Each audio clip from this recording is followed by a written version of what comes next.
வாழ்க வையகம் வாழ்க வையகம் வாழ்க வளமுடன். அருள் தந்தை வேதாத்ரி மகரிஷி அவர்களின் நாள் ஒரு நற்சிந்தனை. ஜூன் மாதம் 29ஆம் தேதி. தலைப்பு: அமைதி நிலைக்க. உயிரினங்கள் எல்லாவற்றிலும் மனிதன் சிறந்தவன். பிறர்படும் துன்பத்தை கூர்ந்துணரும் நுண்ணறிவு மனிதனுக்கே சிறப்பாக அமைந்துள்ளது. வருந்துவோர்களிடம் இரக்கம் கொண்டு உதவி வாழும் தகைமை மனிதனுக்கே உண்டு. வாழ்க்கைக்கு தேவையான பொருட்கள் பல. எனினும் அவற்றை விரைவாகவும் எளிதாகவும் பெருத்த அளவிலும் உற்பத்தி செய்து கொள்ள ஏற்ற இயந்திர விஞ்ஞான அறிவிலும் நாளுக்கு நாள் மனிதன் முன்னேறிக்கொண்டு வருகிறான். எனினும் மனித சமுதாயத்தில் ஏன் அமைதி இல்லை? மனிதரிடையே அச்சம், பிணக்கு, பகை, போர் இவை ஏன் அடிக்கடி ஆங்காங்கு எழுகின்றன? வாழ்வை சீர்குலைய செய்கின்றன. மனித இன இயல்பையும் விளைவுகளையும் அடிப்படையாக கொண்டு சிந்தித்தே இதற்கு முடிவு காண வேண்டும். மனிதனுக்கு 4 வித தேவைகள் உண்டு. 1. உணவு, உடை, உறைவிடம், பருவத்தே பால் உறவு.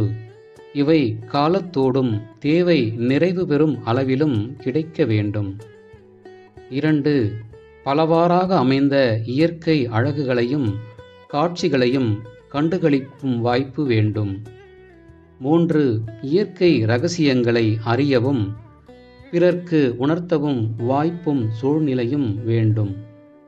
4. பிரபஞ்ச இயக்கத்திற்கும் தனக்கும் மூல ஆற்றலை அறிய வாய்ப்பும் சூழ்நிலையும் வேண்டும்.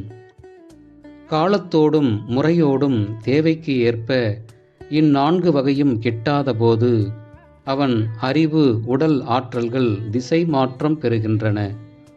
போட்டியுணர்வும் பிறர்வளம் பறித்து வாழும் பழிச் செயல்களும் பாதுகாப்பு பொறுப்பும் மிகுதியாகின்றன. அச்சம், பகை, பிணக்கு, போர் இவையாக உருப்பெறுகின்றன. இத்தேவைக்குரிய பொருட்களையும் வசதிகளையும் ஈட்டவும் காக்கவும் தொய்க்கவும் பிறர்க்கு உதவவும் உலகில் பிறந்த எல்லோருக்கும் உரிமை உண்டு. இதுவே பிறப்புரிமை எனப்படும். இந்த உரிமையை பிறர் தடுக்காமலும் பறிக்காமலும் காக்க அமையும் சமுதாய பாதுகாப்பு சூழ்நிலையே சுதந்திரமாகும். உலகில் வாழும் மக்கள் எல்லோருக்கும் இந்த தெய்வீகமான பிறப்புரிமையும் சுதந்திரமும் ஒவ்வொருவருக்கும் கிடைத்தால்தான், உறுதி செய்யப்பட்டால்தான் மனிதன் வாழ்வில் அமைதி கிட்டும். அது நிலைக்கவும் முடியும். அருள் தந்தை அவர்கள் வாழ்க வளமுடன்.